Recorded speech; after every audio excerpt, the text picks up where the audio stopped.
This is WarCry. WarCry For Our Children. Where the street meets the sanctuary and purpose meets power. Join me, Elder M, intercessor, street evangelist, prayer warrior, advocator for justice. We stand in the gap in the streets, in the courtyards, in the schoolyards, in the church, and on the block. This ain't just prayer. It's intercession. It's advocacy. We deal with real problems. Criminal justice, social justice, gun violence, social media, catfishing, human trafficking, mental illness, education disparities. We deal with it all here on WarCry. Our community has a voice. It's called WarCry. Each week, we link arms with community leaders, educators, pastors, parents calling out injustice. This is WarCry. This is not just a podcast. It's more than a moment. This is a movement. Join us. Let's give a voice to the problem and be the solution. I'm trying not to lose my head. It's like a jungle sometimes. It makes me wonder how I keep them going. WarCry. We're going to speak out for our children. Let freedom ring? No. There cannot be freedom until there's justice. WarCry. Join us Mondays, 11 a.m. I'm just about to lose my mind. This is WarCry. They're trying to turn time back. But let us get out and give a voice to the problem. This is WarCry. Join us, be with us, or be gone. Don't push us. This is WarCry. Trying not to lose my head. It's like a jungle sometimes. It makes me wonder how I keep from going under. We're not going under. This is WarCry. Welcome, family. Welcome. This is WarCry for Justice. Yes, for justice. This is WarCry. Welcome. Tell everybody to tune in because we have another dynamic show that's going to blow your mind. This is WarCry, an urban radio station crying out for our people. As you know, this is Black History Month. But every day is Black History Day. And is it really our history if they could tell it all in a month? James Brown said it better than I could ever say it. Say it loud. I'm Black and some of us are not proud to be Black. Some of us changed the way we look. Our skin colors changed the way our bodies are. Don't want to have this, big nose. I understand it. But some things just go with who we are. We are a resilient people. We shall fight and we shall win and we shall stay on this wall until victory is for everyone. This is WarCry. WarCry for justice. WarCry for Jesus. This is not your reality shows. This is your reality. We're not politically correct, but we're Christ correct. We're bringing you some things that you wouldn't hear anywhere else. And only the strong can survive. Let's bring our host on. Come on in. We have a dynamic cast of people here. We thank God. We thank God. We thank God. I have my long lost cousin, Glynn Simmons. He's here with us, and I thank God for him. I salute him, not as the United States did, because the United States did nothing for this brother, but I salute him with power to the people. Can everybody say power to the people? Power to the people. Power to the people. Come on, power to the people. Power to the people. Power to the people. Power to the people. That's right. That's how this brother survived. So before we even get into this and do the introduction, I want the engineer just to put on a short video for us right now that I've picked out. On behalf of the Boston Police Department, the Mayor's Office, and the entire city of Boston, I want to say to Mr. Swanson and Mr. Bennett, the entire Bennett family, and Boston's entire Black community, I am so sorry for what you endured. I am so sorry for the pain that you have carried for so many years. What was done to you was unjust, unfair, racist, and wrong to every Black resident. I am sorry not only for the abuse our city enacted, but for the beliefs and the bias that brought them to bear in the first place. There is no world in which a piece of paper undoes the harm of this part of our history. But it is my hope and the hope of our entire administration that you might accept this letter of apology as a small step toward accountability for the damage done by our city.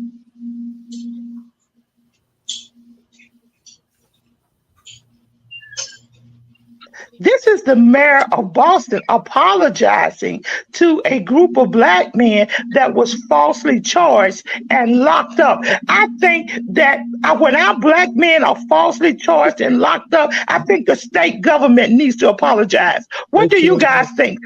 Starting with you, Dr. Eric, starting with you. Just introduce yourself, starting with you. Do you think the government needs to apologize when they make a mistake?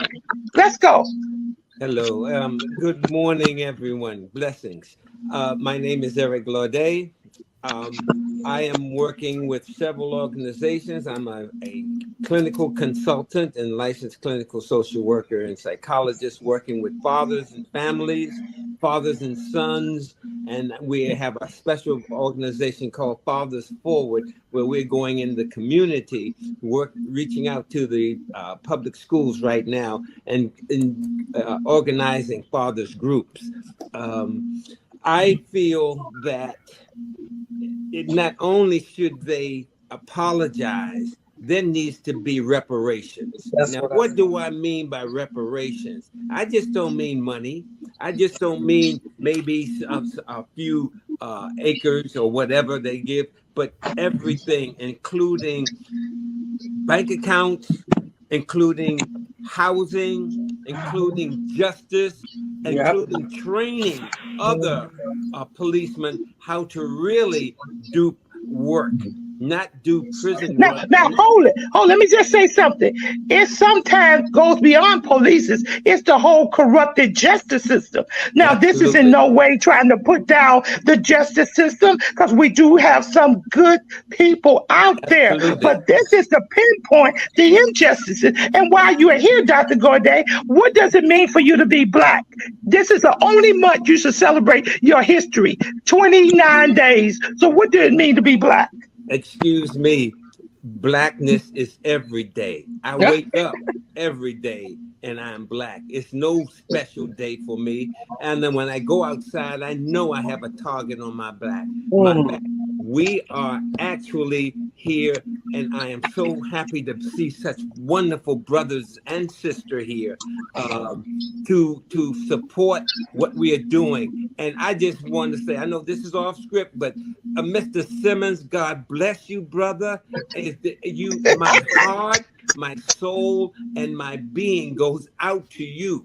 You are awesome. Yes. And if there's anything I can do, I will do it for you. Well, we're going to support him. We're going to hear his story. Trevor Patton, introduce yourself, and you're going to have to put it on your camera and be very still. This is being recorded and will be going on Mr. Simmons' website. What do you think it means to be Black in America? Well, what I think it means to be Black in America has to do with how they had changed the lexicon of the definition of the word Black.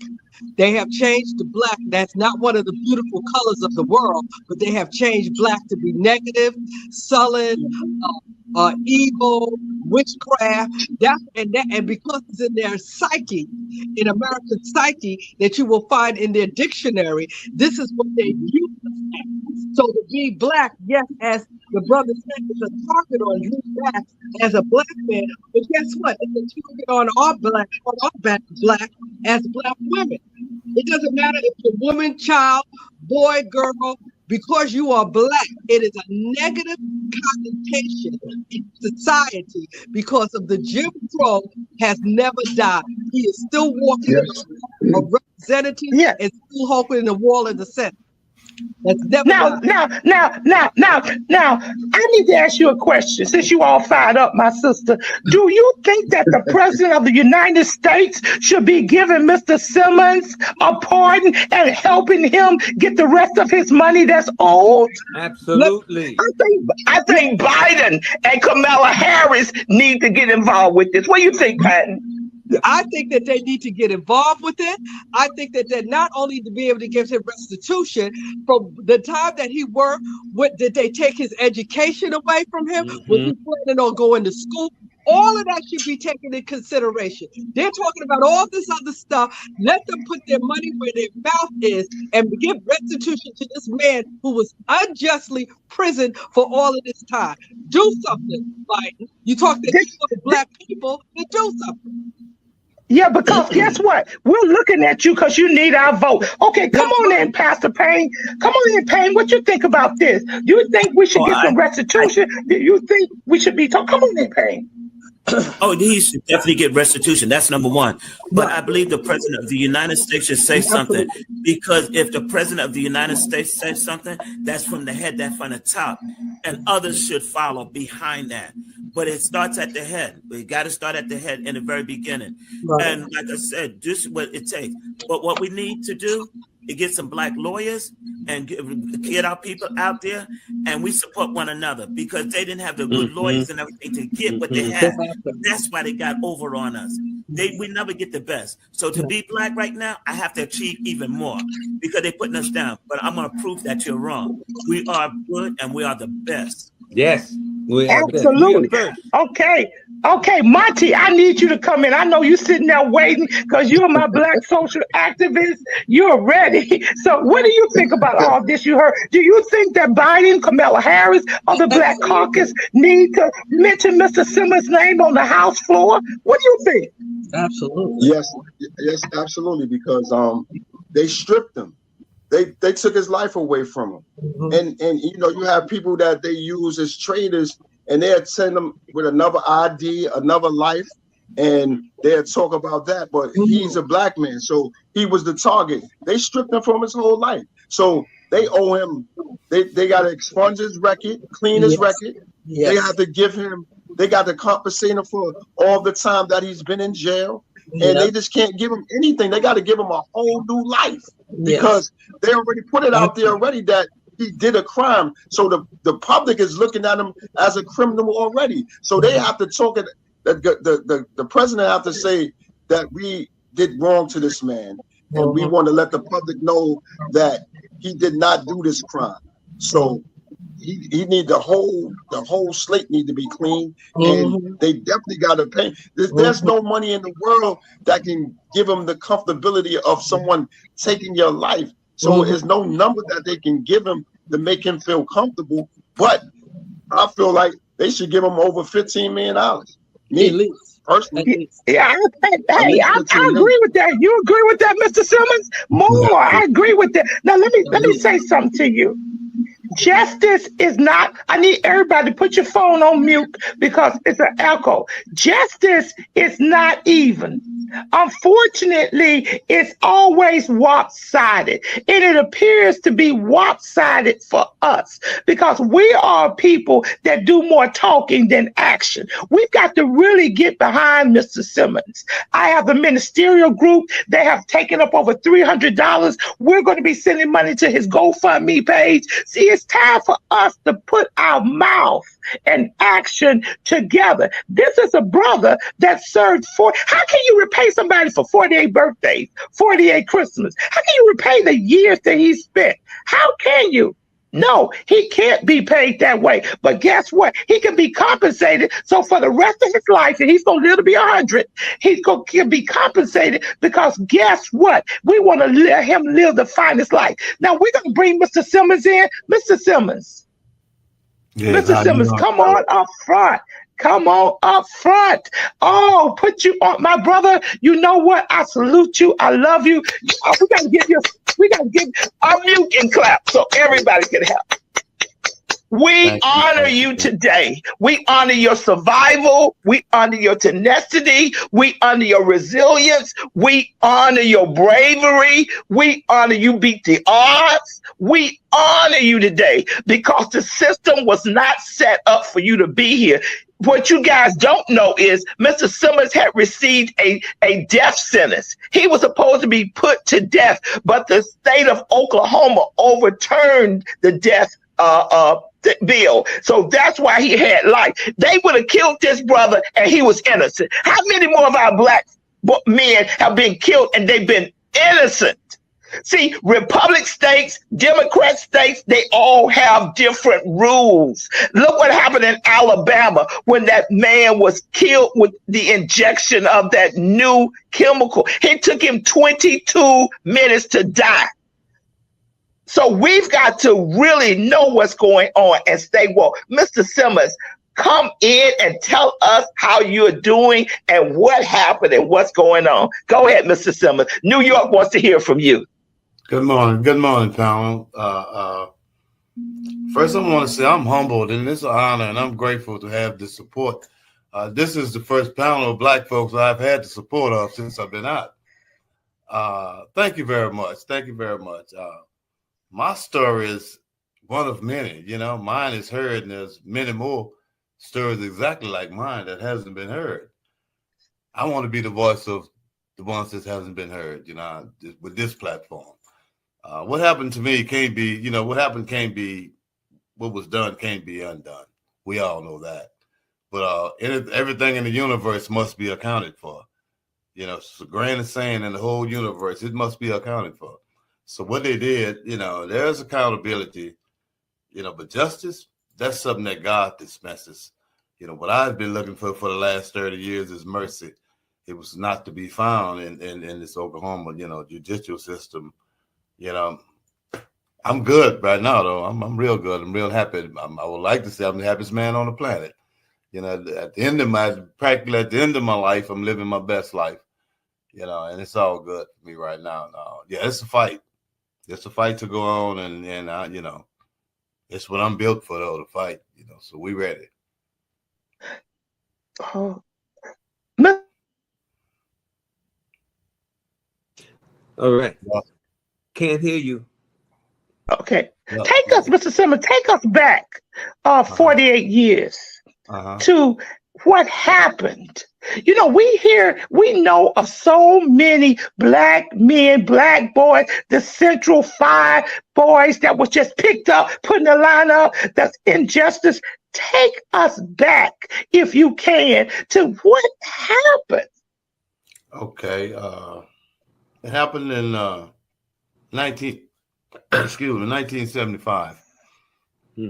I just turned 21 in November of 74. And in January, I came to Oklahoma to live with my aunt. She had just left from Christmas vacation in New Orleans. That's where I'm from, New Orleans. I came back to Oklahoma. 30 days later, I was arrested for a crime that happened in a place that I had never been to. You know, I hadn't been to it like 4 months ago that I went to that place that where the crime, where they said I killed somebody. But anyway, they arrested me on a bogus robbery charge. And the people that got robbed came down and said that they'd never seen me before. So while I was sitting in jail waiting to leave, a detective told me, we need you to participate in the lineup. Well, I didn't, like I said, I had no experience with the judicial system. I had no previous convictions, adult or juvenile. I had no previous arrests except for disturbing the peace in a protest march, protesting anti-Vietnam with my older sisters and them, you know. So that's the only time I'd ever been arrested. So when they told me to participate in the lineup, I'm doing like I was taught to do, obey the authorities, obey the police. And I didn't know nothing about the right to a counsel or the right to refuse, you know, right to remain silent. I didn't know nothing about it. I was young and naive, and I was the ideal target.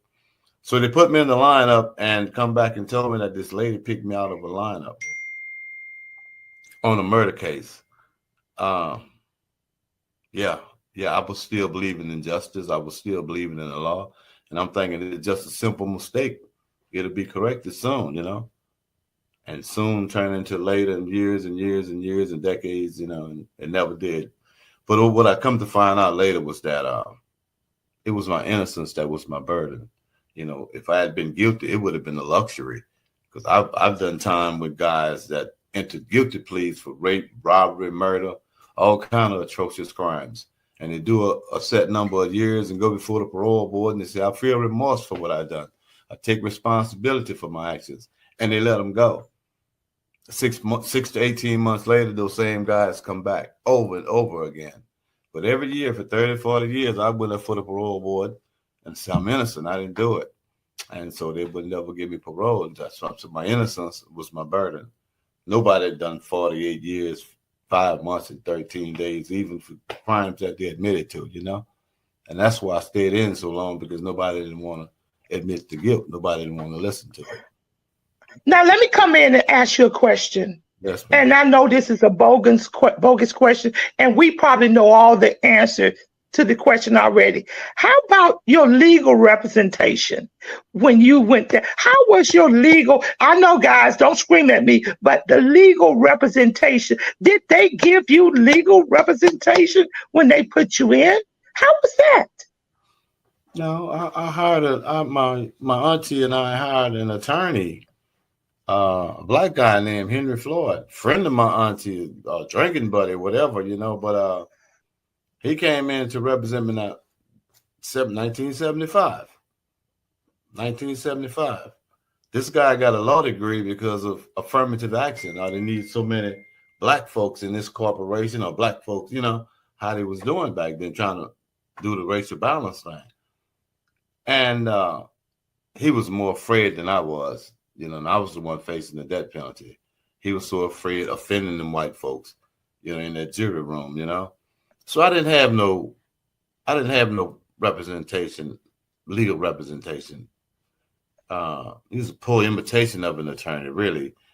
Years later, I found out that he had been reprimanded, suspended, disbarred 2 or 3 times and reinstated to keep doing it again and again.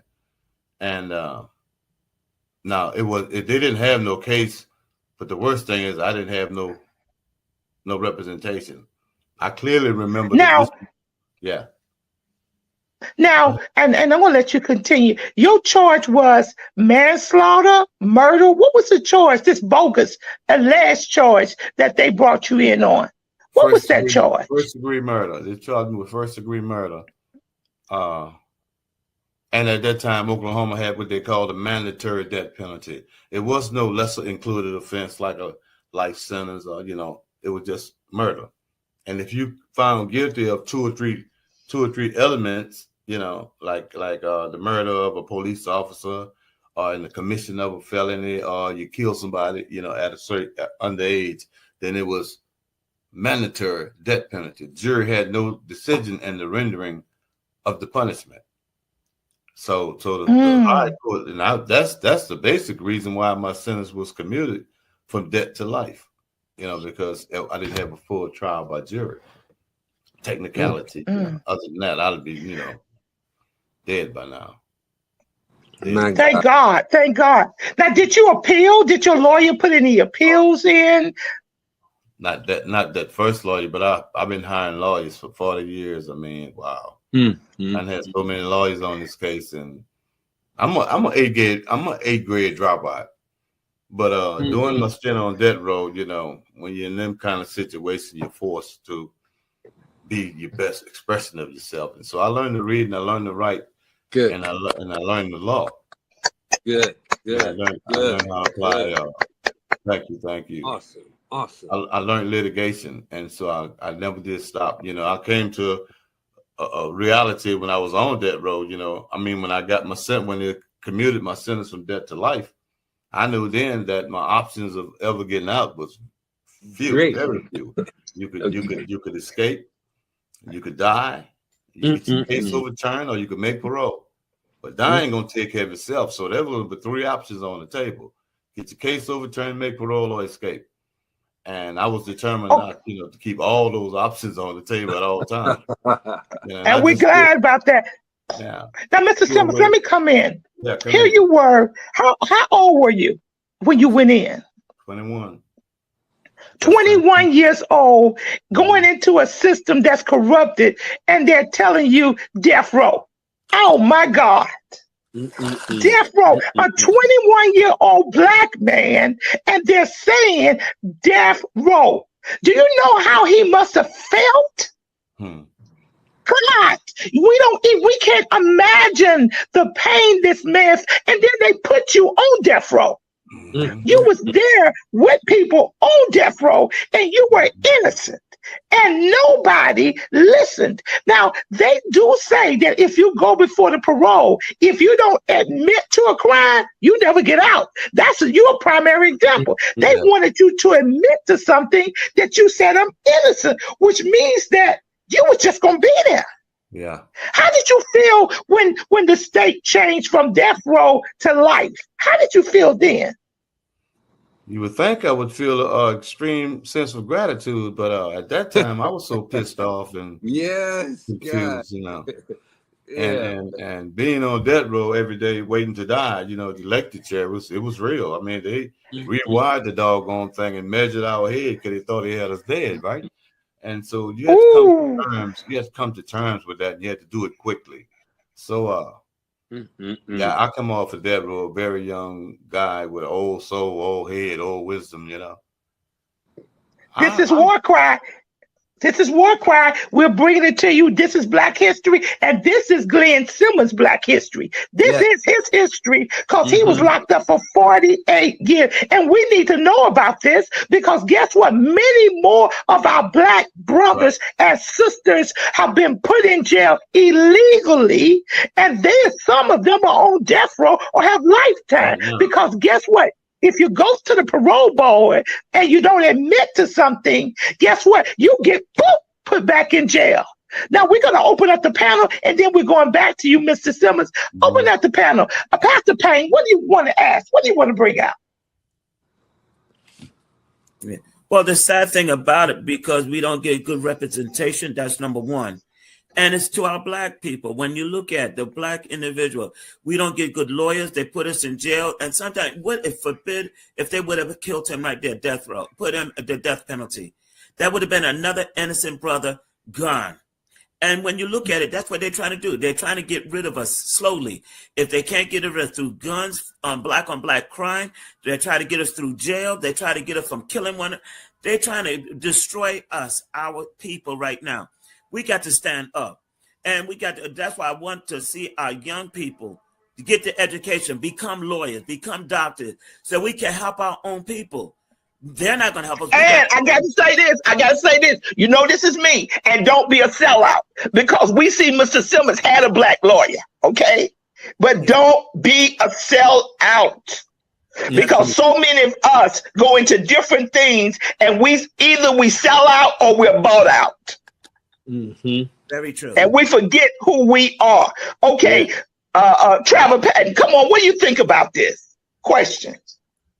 My question is, I wanted to make a statement. What he had was an Uncle Tom lawyer. And as you just said before, when we think they're allowing us to get into their space, we become like, it was very important to me when he said to me how his lawyer was so afraid. How he was so afraid, because you put in these positions, either you're going to stand up and do the right thing or you're not. What you going to do? And he said that he had many lawyers over the years. I wonder, what were they? When they got too close to the fire, they were Uncle Tom's. And I applaud him that God spared his life, that when he went to that parole board, he told them, no, I didn't do it. I have nothing to be remorseful by because I didn't do it. I thank God that God covered that man's life so we could stand here and stand by him and let him know that there are people that understand your situation. We don't know your situation. We've never been in your situation, but we want you to know that we support your situation. And it's a crime that nobody, and I gotta blame some of these Black lawyers, Brother Simmons. I gotta blame some of them. Why did they come up and take the cause for you? Why didn't they? Even some of these white liberal lawyers, these bleeding heart liberal lawyers. Why did they come and take the course for you? I don't know, but I thank God that you're here, and I want to support you. All right. I thank God you're here. Thank you very Yes, much. yes. New York is going to support you. I was with him in New York. We are going to support him. Monty, come on in, Monty. Well, God bless you, and I thank God for giving you your freedom. And what I think about your whole situation is that them people in Oklahoma hated your existence, even the lawyers. You know, when you talk about Jim Crow and the Willie Lynch situation, it was like them black men that was representing you, they was a part of the system. And they was doing what them people was telling them to do. Really, they took you out of your natural life. Then they put you, and you was unprotected in the jail system. So when I say they try to take your whole existence, they took you out of the natural life and put you in a jail cell where you had to fight every day for 48 years of your life. Mm-hmm. That it don't make sense to me. But you was targeted because of your color. It hurts my heart to know that you've been through that. But I know that we serve a mighty God. It wasn't for you to die. It was for you to be the example of what our people go through in this country. So even though the system want to do what they're doing, we got a bigger system, and that's the system of God. God is going to, reparation is coming to you, but your story need to be told all around the world. This is nothing that can be swept under the rug. Mm-hmm. We have to join forces with you, and we got to make a march to Washington. That's what we should do for you, because like you said, there's many other people. Wait, Monty, I got to come in. No justice, no peace. No justice, no peace. Come on, no justice, no peace. Power to the people. It's time for us scared Negroes to come out, just like the church. The church needs to come out from behind the walls. COVID is over. Get your double mask, church, because we need to rally behind Mr. Simmons, because he's in Oklahoma. Oklahoma did not give him any money. They put him out broke, and he's going to tell you about that. Not only was they wrong, they put you out broke and wrong. Now that's a double identity. We're going to have Eric. Come on, Dr. Eric. Come on. What you got to say? No justice, no peace. No peace. No peace. Now, I want to celebrate those people who worked with you, Simmons. That was the Innocence Project of New Orleans. Have you heard of them? They never did nothing to me. They never stepped up. They never did that, huh? They never did nothing to me. NAACP, none of the organizations never stepped up. That's amazing, because they are advertising that they have saved or exonerated over 56% of the people who have been arrested in New Orleans. They did. Yeah. They never did. They never did help me. Especially in New Orleans. You know, so I'm wondering why they did not do that, because they should be held accountable as well. Exactly. But we do need organizations like that who are going to be held accountable, and that we need to advertise it and know who they are.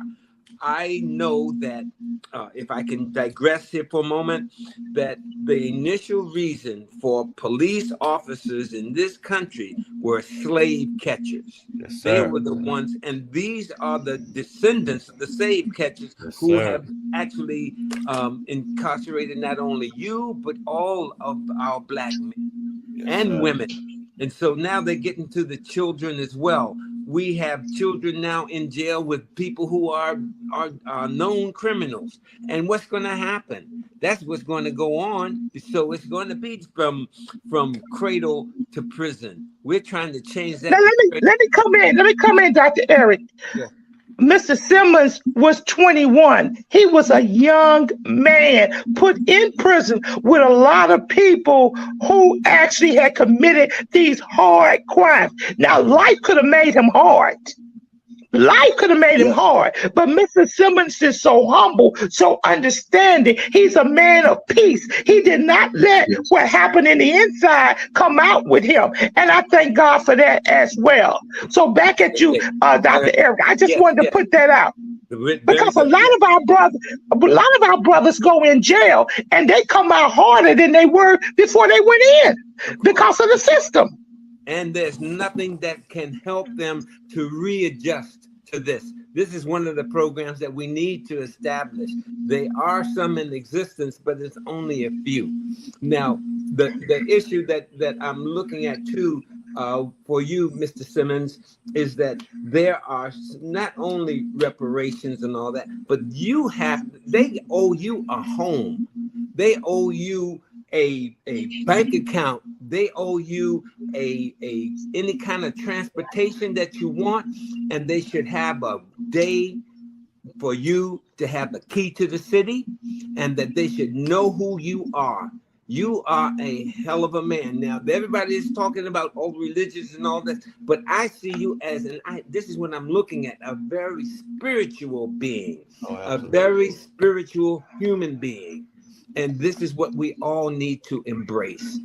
So thank you very much for everything. Amen. Let's go to the video. Engineer, let's go to the video. Let's go to the video. America's longest-serving wrongfully convicted man was back in court today. Glynn Simmons served 48 years for a murder he did not commit. This year, a judge tossed out Simmons' murder conviction. Today, Simmons was back in an Oklahoma County courtroom asking the judge to declare him innocent of the 1974 Edmond liquor store murder. And that is exactly what Judge Amy Palumbo did. Simmons walked out with a legal distinction few ever received. He was declared innocent. The finding of actual innocence is essential for Simmons to sue for compensation for the 48 years, 5 months, 18 days he spent behind bars for a murder he didn't commit. What's been done can't be undone, but there can be accountability, and that's what I'm about right now, accountability. He had 50 years stolen from him, the prime of his work life, when he could have been getting experiences, developing skills. That was taken from him by no fault of his own. If Simmons wins a wrongful conviction lawsuit against the agencies involved in his arrest, trial, and imprisonment, Oklahoma state law limits his compensation to $175,000.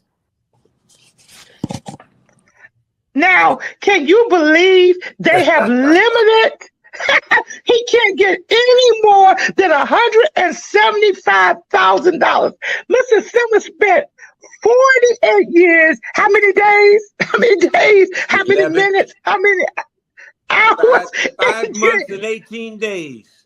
Thank you. He spent all that time in jail, 48 years, and this is Black History now, and all he can get is $175,000.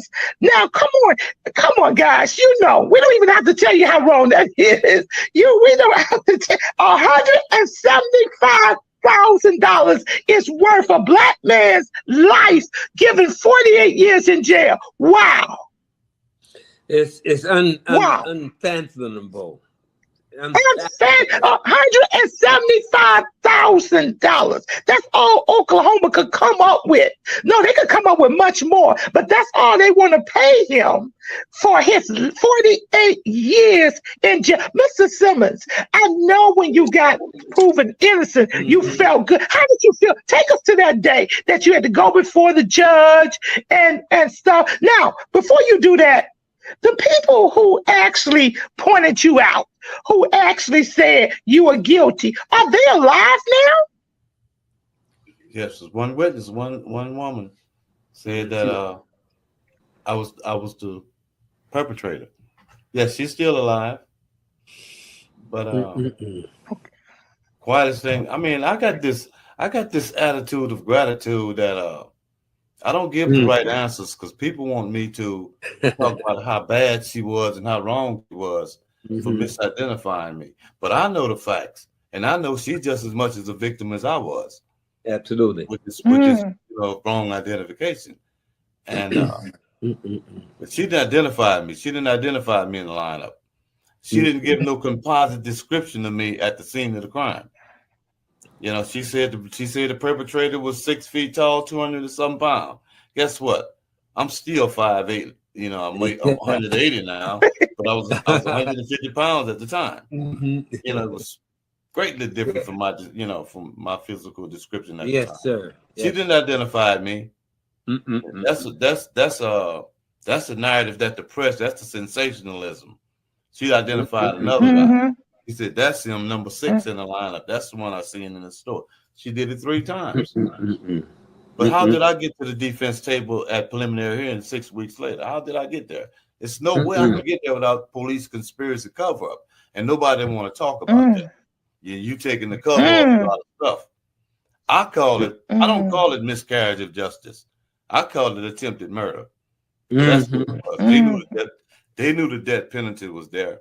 They deliberately hid the reports in the investigative reports and stuff. They deliberately hid it for 25 or 30 years until I had a private investigation and found them and gave them notice 25, 27 years ago. I gave them notice of my innocence.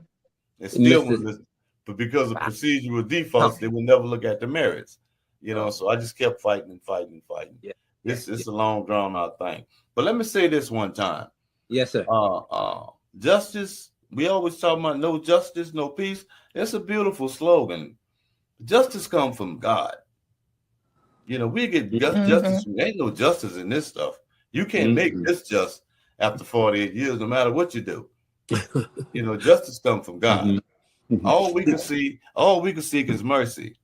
You see, and this was Jesus brought. This was Jesus taught us that the law of mercy triumphs the law of justice. And for 30 years, I've been seeking mercy. You know, and I wasn't seeking justice from the people because wasn't no justice to be done after all of that time. After that experience, what they put me through, what did it look like? How do you give me justice? What do that look like? You know, so I seek that which triumphs justice, and that's mercy. But, I'd like to step in just for a minute here, sir, and let you know that this is all planned and it is genocide. This is what we are calling genocide in the form of justice for this country. Now we have to turn it around, and I know that if each of us, there are over 13 million of us in this country, we can all put $1 together for you. Please, that sounds good to me. Yes, because Mr. Simmons came out and they're only going to give him 100. Now, Mr. Simmons, on that, I'm sure that you met a lot of good brothers when you were in there. And I know you want to go back and help them. I mean, because, hey, mercy is what they need as well. Tell us about your adventure in there and some of the people that you encountered. Oh, in prison, you meet some of the best people and you meet some of the worst people. You know, the best people I met was in prison. The worst people I met was in prison. I met some real good people, man, real good people. And I still know some real good people. Prison do things to you. It does. That kind of incarceration, that kind of confinement. It'll take you one way or the other. You know, you're going down or you're going up. Me, I went down, down, down. I went to the bottom of the pit, came out to the other side. You know, I'm whole now. You know, the Pastor T.D. Jakes got this book out. You ever heard about the crushing? He talked about the crushing, the crushing of the grapes, and he talking about the grape is the only fruit that was grown deliberately to be crushed. And in its natural state, it might last 2-3, weeks, a month or so. But once you go through the crushing, you'll last 200 years. You become fine wine, And so we got, I've been through the crushing, and I'm mellow now. I'm good. At the end of my life, I'm living my best life. At 70 years old, everything I do is a first. So I really don't have time for anger and I really don't have time for it. I'm trying to enjoy the rest of this. And I would like to tell you, but I'll get into preaching and I'll start crying if I start telling you about the matter. Get to telling you about the matter. Yeah, Yes, you can preach. Let me tell you, this is WarCry. This is Black History Month. You are our piece. You are part of our history. We salute you. We want to do everything we can to support you. I mean, it's no way can the government or anyone go back and justify or correct what they did. It's a tragedy.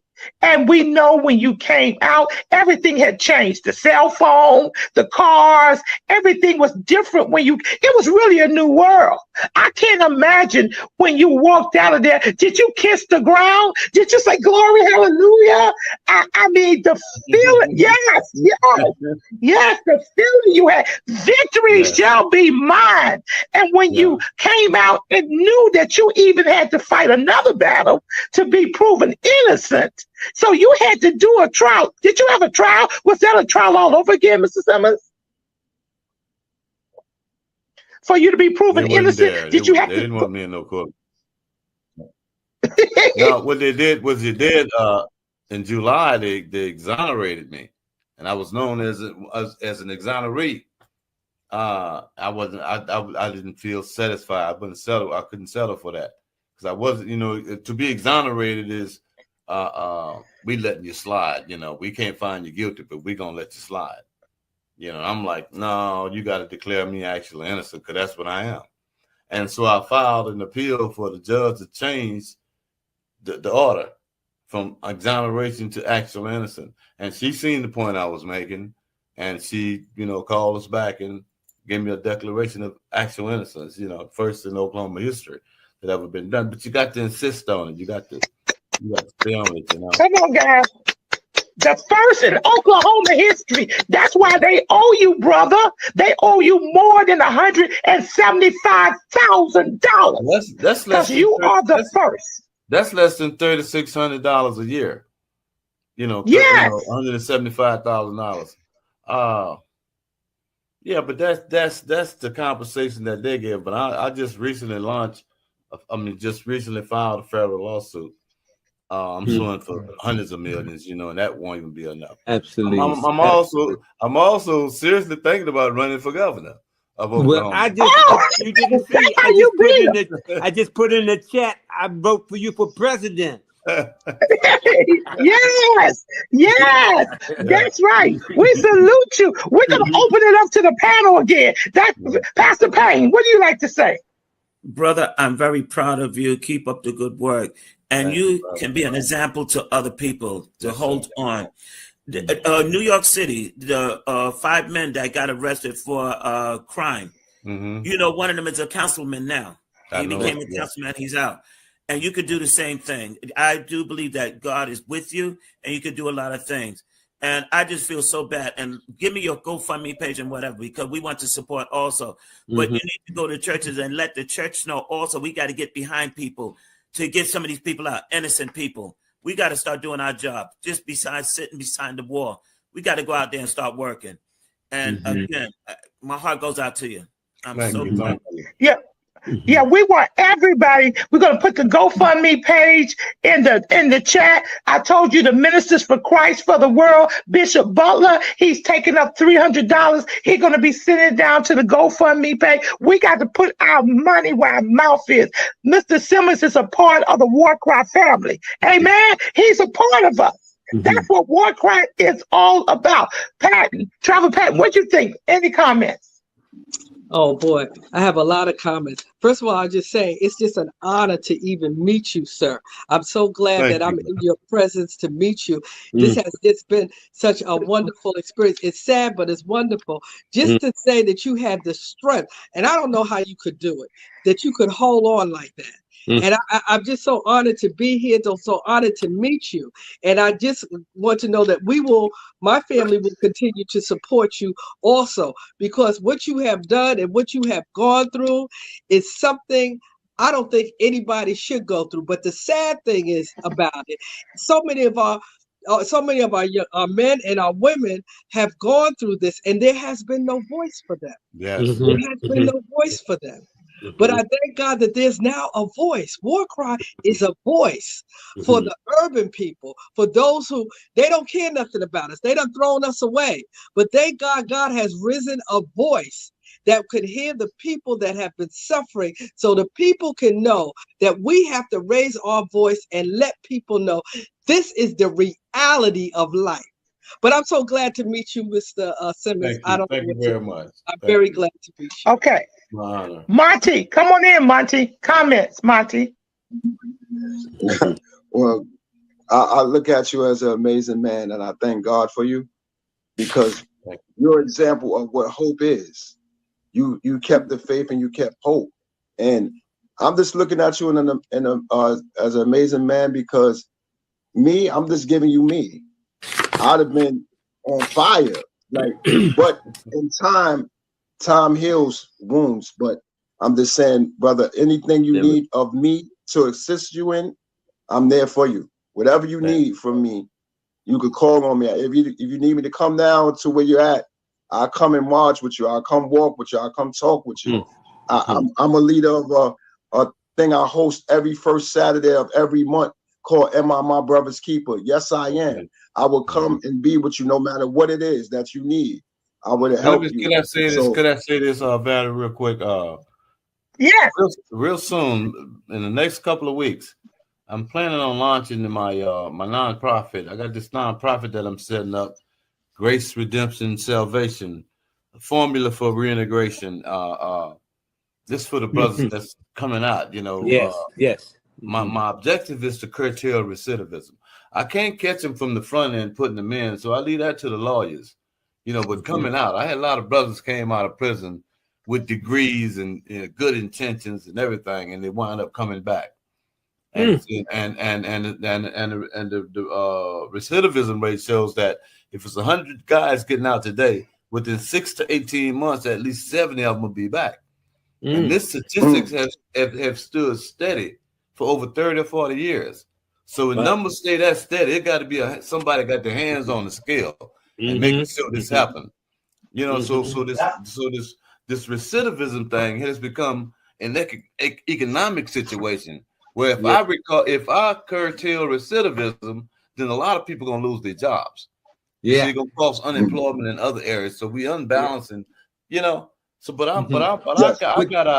I got out 6 months and 12 days ago. Within the first 3 weeks I was out, I had my identification, my Social Security, a place to live, my health insurance, but because I had what we call a wraparound support system. There's a lot of reintegration programs out here, but none of them is as intensified as don't have the right intensity that we need to readjust. Becoming in prison for one reason or another. Your little homies told on me, I slipped and got caught. But whatever it was, you couldn't compete in this highly competitive society. And they wound up locking your butt up. Yeah. And you had to learn to adjust to this artificial society, and so you won't get right. Hold it, Mr. Simmons. You said artificial society. Yeah, that's the prison, artificial society. I mean, you got to reverse, you have to reverse your normal human psychology in order to exist. So when they come out, the society is 1,000 times more competitive than when it was when they went in. And you expect them to make the proper adjustment without the right support. It's not happening. The recidivism rate gonna stay there. They're not giving us no they're not giving us no rehabilitation or nothing in prison. That's a joke. Rehab is a joke. So of course, take the guys that are coming out. Now, I've established an organization, a recidivism program that would help people coming out. And it consists of, my board consists of most guys who have done 20 and 30 years. Yes. And got out and was able to make the proper adjustment. Absolutely. So we're going to launch this program. I'll let you know about it. We're going to launch it in another couple of weeks. I'm just trying to get it together right now. That's what I want to put my and we support you. Now, what's the name of it again? Let's say it.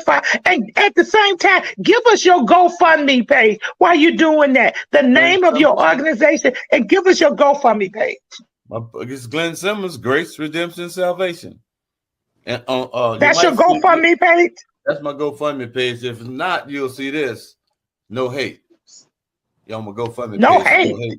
No hate. That's my tag, I had this tattoo. Oh, Mr. Simmons, let me say something, Mr. Simmons.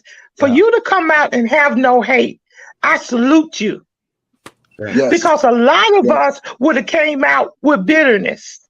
Even though we got out, we still would have been very bitter. But you came out with a great mindset. Now, don't get it twisted. Now, I'm still pissed off. I'm real pissed off. But the thing is, bitterness and anger and stuff, it has its own type of energy. To sustain that, it has its own type of energy, and that energy takes you in places you don't want to be. So I learned to suppress that, and I learned to turn that energy into something positive.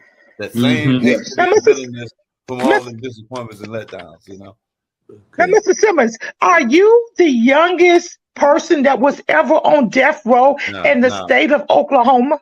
No, it was 116. Now that you say that, let me say this here. I got a good friend of mine. I want to give him a shout out, and I want to always put his name out there every time I give an interview. Good friend of mine. We call him Guns, Young Guns. He turned 15 in the county jail. 2 weeks ago, he turned 50 years old. And then they threw him away. Just a throwaway child. Those guys, got a lot of guys in there like that. We didn't even forgot what crime they in for. Some crime, we didn't forgot what crime they've been in so long. So those guys like that, they need attention. They need a chance. They have never been given a chance. That's they do. You can call their names out. You can call their names out on WarCry. That's what we're all about. His name is James Lewis. Yes. We call him Guns, and he in Oklahoma, Oklahoma Reformatory. And I told him every time I get him in the interview, I want to talk about him. Now, he went in when he was 15? He turned 15 in the county jail, so he got arrested when he was 14. Wow. And he's 15 in the county jail, and they kept him in the county jail back and forth until he was old enough to certify him as an adult and convict him and send him to prison. And he turned 15. What was his charges? What did they charge him with? Murder. He had a murder case, some gang banging stuff. You know how kids do. Doing the gang banging, and they, Was he the youngest person in Oklahoma to have the death sentence? The youngest person who was given the death sentence was a guy named Monty Eddings, white guy. He was 16 years old and certified him as an adult. He was on death row with me way back in the day. He was the youngest. Okay. Now, Mr. Simmons, tell us something. You have a child. You came out. You have a son, right? You had not been with your son in 48 years. Tell us about that. Tell us about your son and your grandchildren, your great grandchildren. Yeah, I got a tribe. I met a tribe of people that's, my descendants I had never met before. I had one son, and he was like 3 when I left.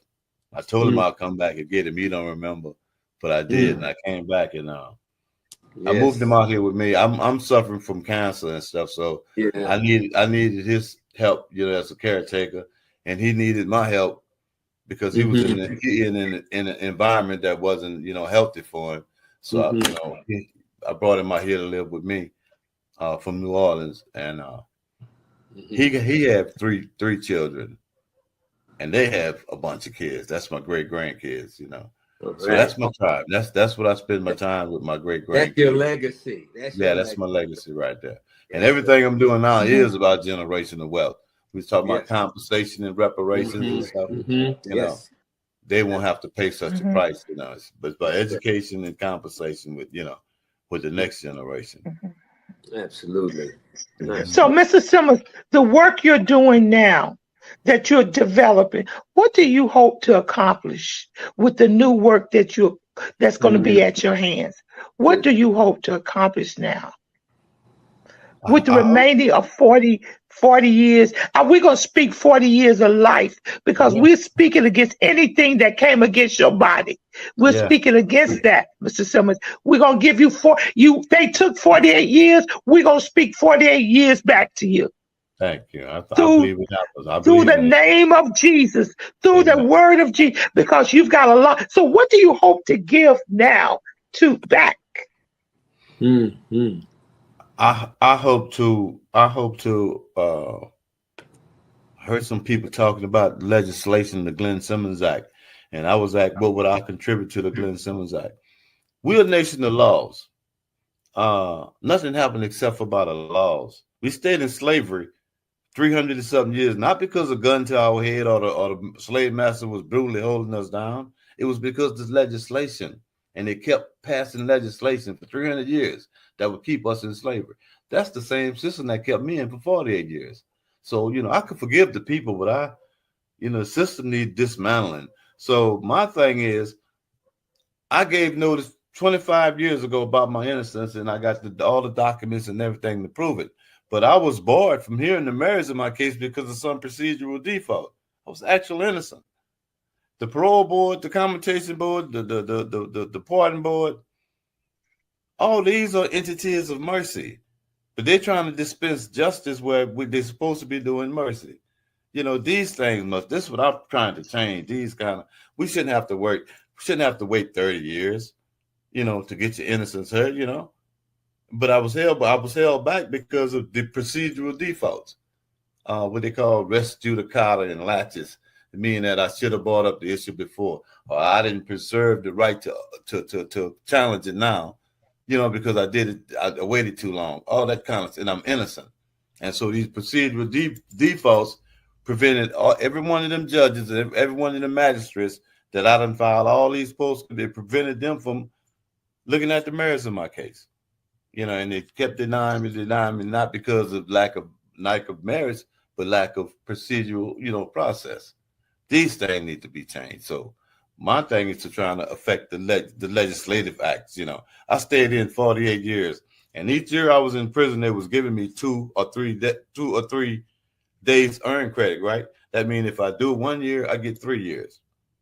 You see what I'm saying? If I do 1 year, and this is by the legislative lady, they say earn credits. They didn't say good time or work time, they say earn. And you can't take something for me that I earn without due process. I'm gonna fight you all day long. If you're trying to, deprive me of what I earn. And so these legislative processes and stuff, and I've been arguing how many years is life? I done 48, and you gave me, 3 times that much. So I done 144 years.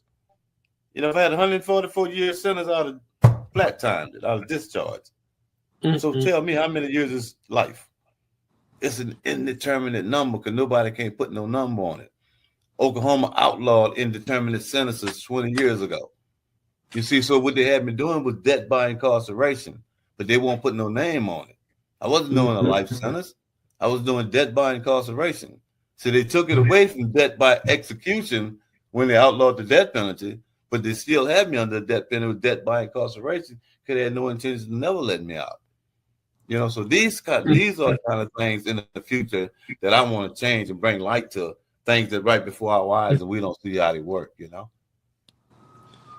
Okay, everyone listening, we want you to go to Mr. Simmons' GoFundMe page, and we want you to help Mr. Simmons. When he got out of jail, his GoFundMe page was 0. They didn't let him out. You didn't have any money when you got out. Is that true, Mr. Simmons?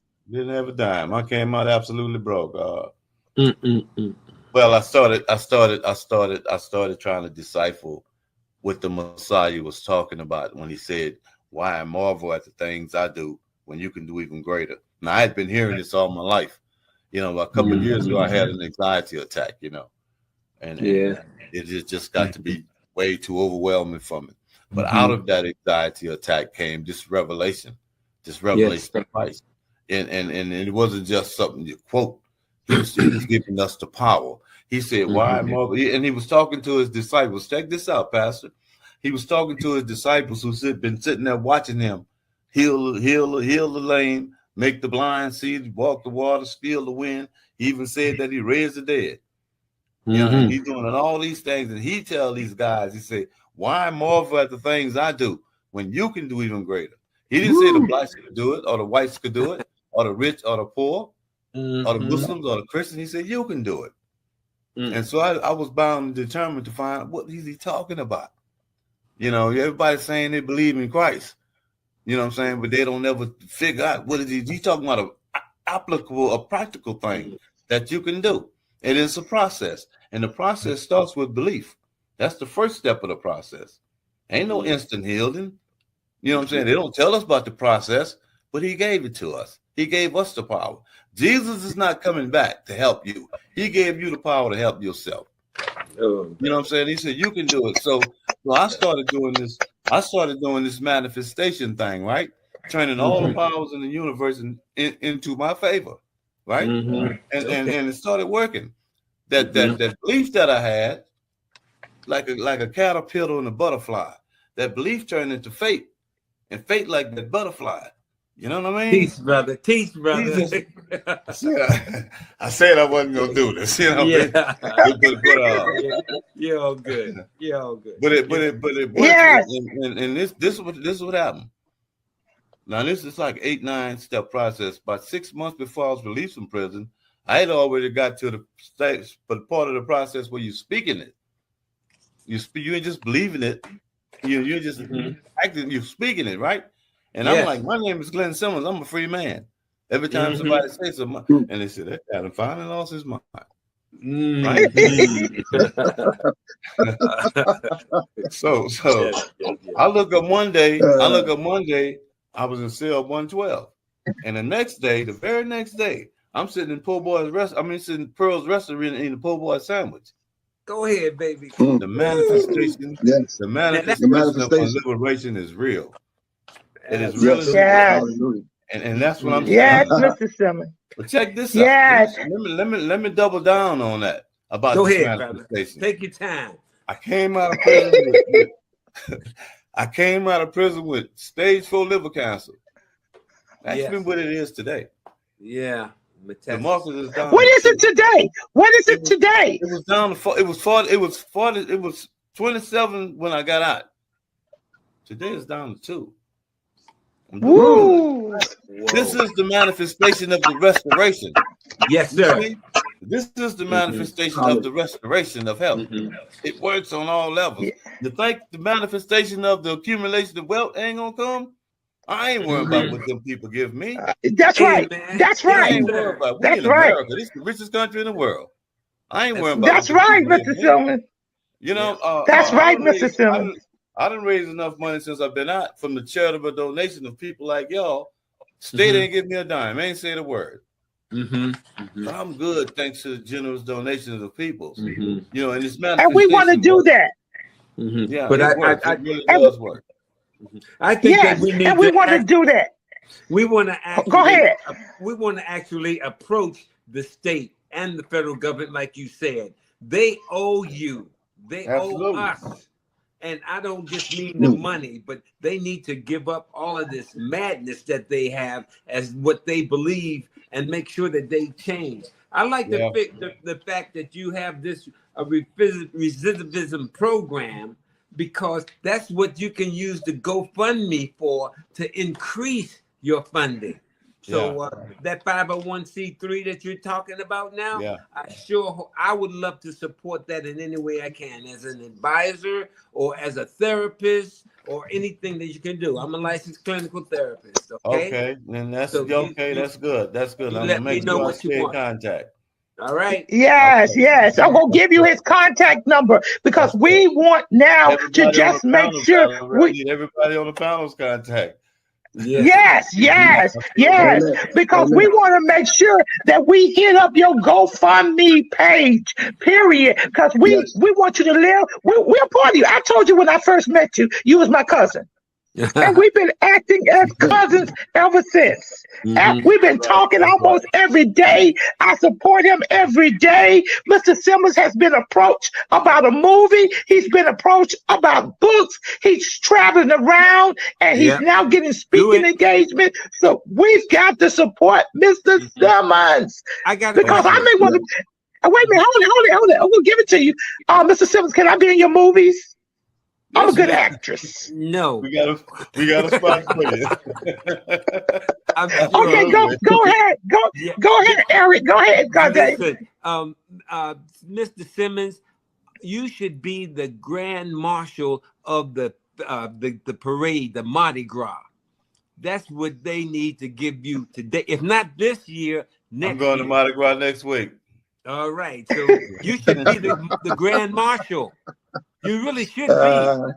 If I could find out who's in charge, I would tell them to change it.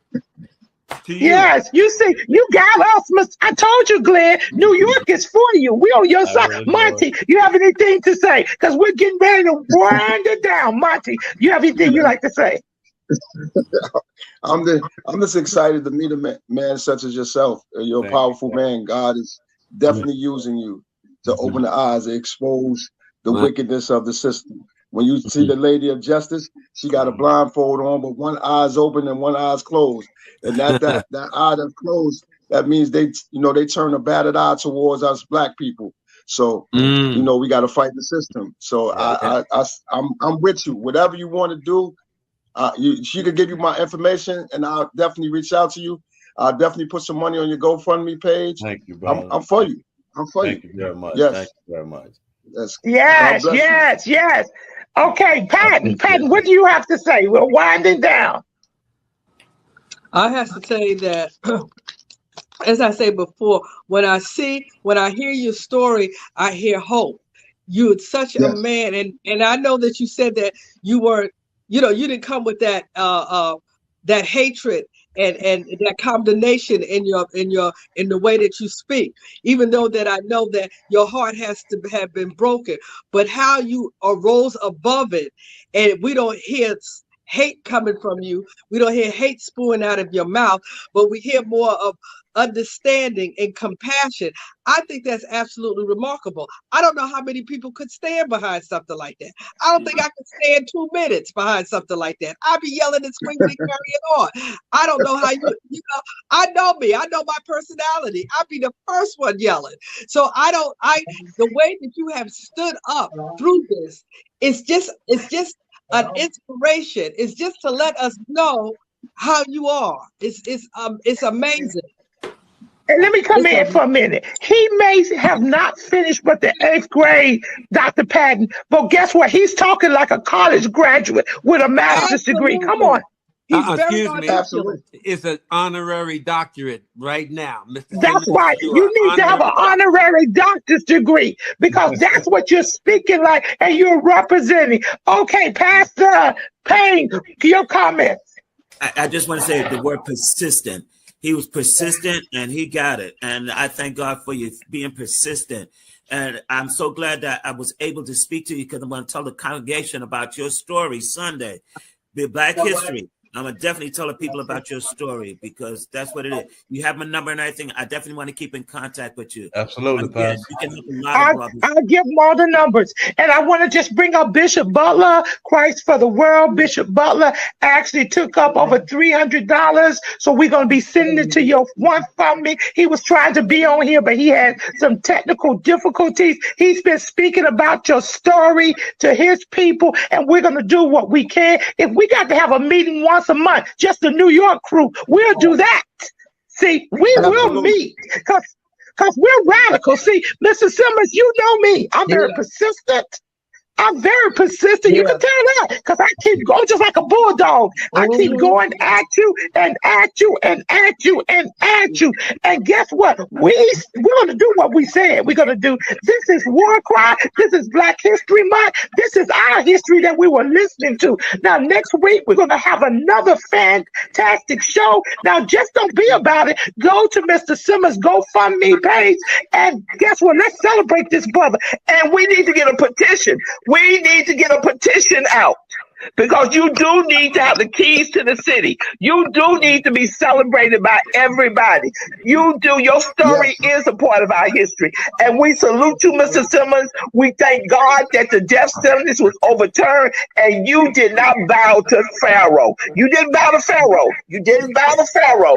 You held your pride. And that's what our kids need to know. So continue to work. Last comment. You can do the last comment, and then we're gonna close because we're gonna have Pastor Payne do the prayer. Last comment, Mr. Simmons. Anything you like to leave the listeners with? What would you like to tell our young black men? I would like to tell the young brothers that you're much better than the worst thing you ever done. I like that. There's a definite reason why young black males is under attack.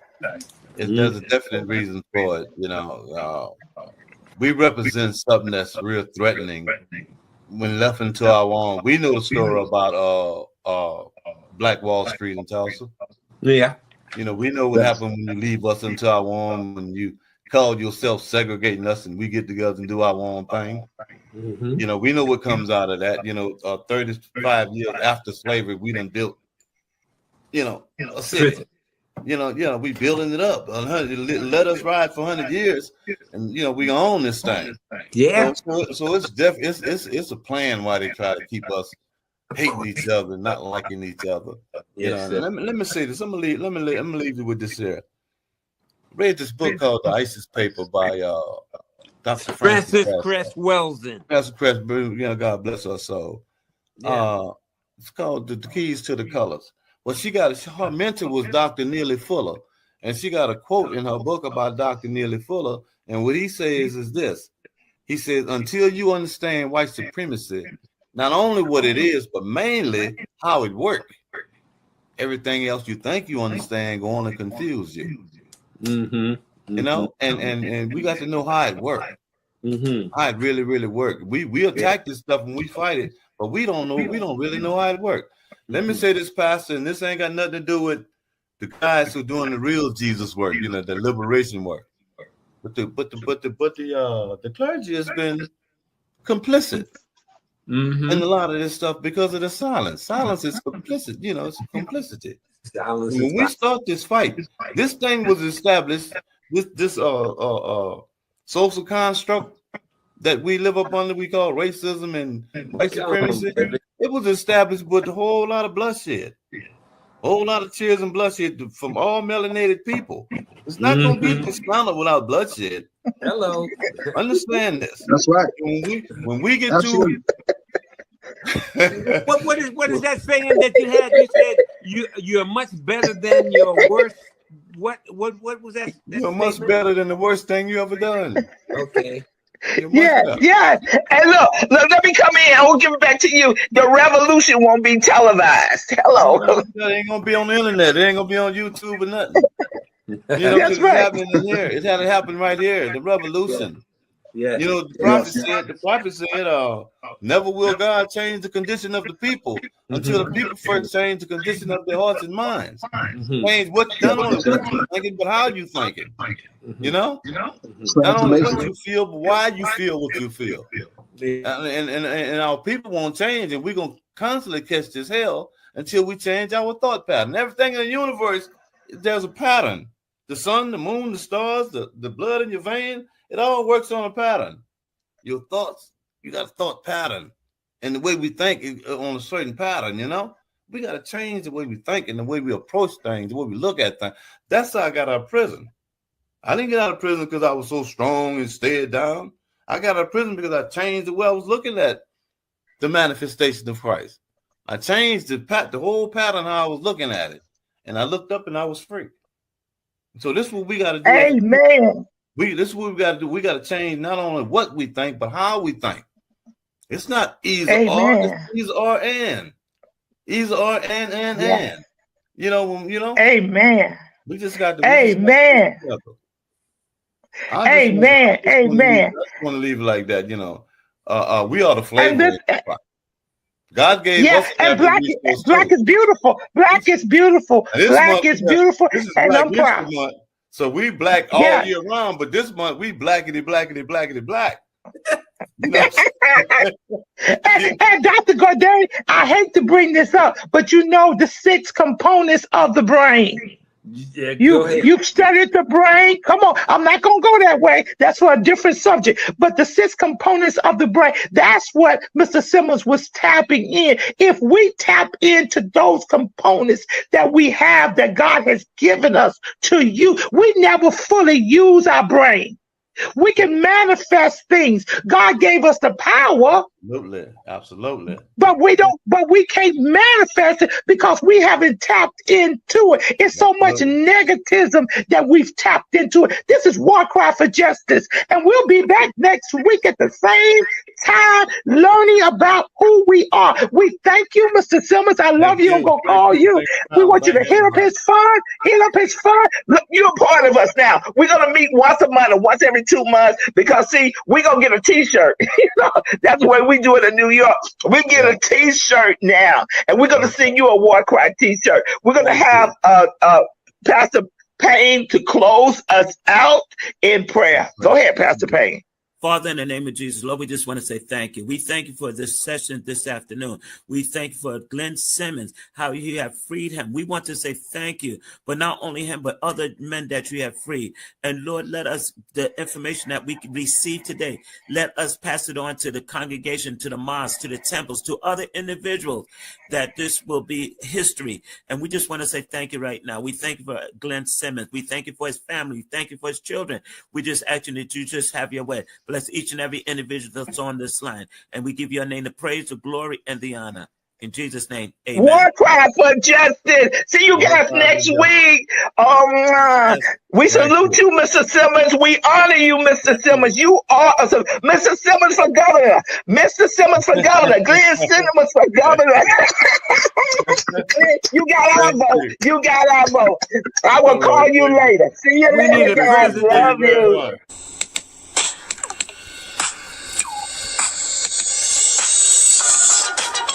This is War Cry.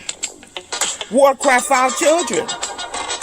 Where the street meets the sanctuary and purpose meets power. Join me, Elder M, intercessor, street evangelist, prayer warrior, advocate for justice. We stand in the gap in the streets, in the courtyards, in the schoolyards, in the church, and on the block. This ain't just prayer. It's intercession. It's advocacy. We deal with real problems. Criminal justice, social justice, gun violence, social media, catfishing, human trafficking, mental illness, education disparities. We deal with it all here on WarCry. Our community has a voice. It's called WarCry. Each week, we link arms with community leaders, educators, pastors, parents calling out injustice. This is WarCry. This is not just a podcast. It's more than a moment. This is a movement. Join us. Let's give a voice to the problem and be the solution. I'm trying not to lose my head. It's like a jungle sometimes. It makes me wonder how I keep them going. WarCry. We're going to speak out for our children. Let freedom ring? No. There cannot be freedom until there's justice. WarCry, join us Mondays, 11 a.m. I'm just about to lose my mind. This is WarCry. Oh, they're trying to turn time back. But let us get out and give a voice to the problem. This is WarCry.